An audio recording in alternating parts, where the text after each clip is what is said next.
ইলিশ শিকারে সমুদ্রে নিষেধাজ্ঞা শেষ হওয়ার 10 দিনেও বরিশাল পোর্ট রোড পাইকারি মাছের আড়তে দেখা মিলছে না কাঙ্ক্ষিত ইলিশের। এই মুহূর্তে সেখানে আছেন সহকর্মী মেহেদী হাসান বাপ্পি, সরাসরি যাচ্ছি তার কাছে।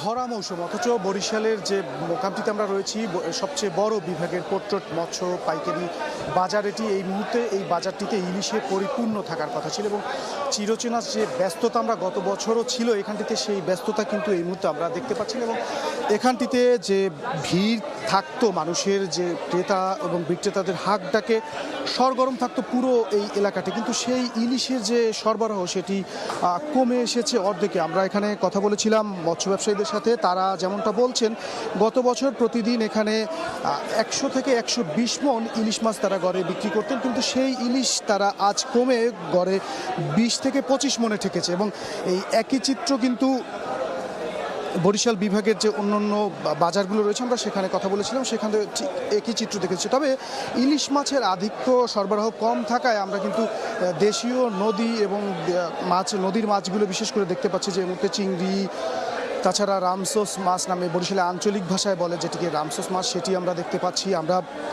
এছাড়া বিভিন্ন ধরনের যে বাজারে যে মাছগুলো রয়েছে সেগুলো আমরা দেখতে পাচ্ছি এবং আমরা এখানকার ব্যবসায়ীদের সাথে কথা বলছিলাম। তাদের যে অভিযোগ যে নিষেধাজ্ঞা চলাকালীন সময়ে বাজারে নদীতে বিশেষ করে ঝাটকা মাছটি শিকার করার ফলে এই সংকটের সৃষ্টি হয়েছে। তো বরিশাল পোর্ট রোড মৎস্য অবতরণ কেন্দ্র থেকে আমার কাছে এই ছিল সর্বশেষ।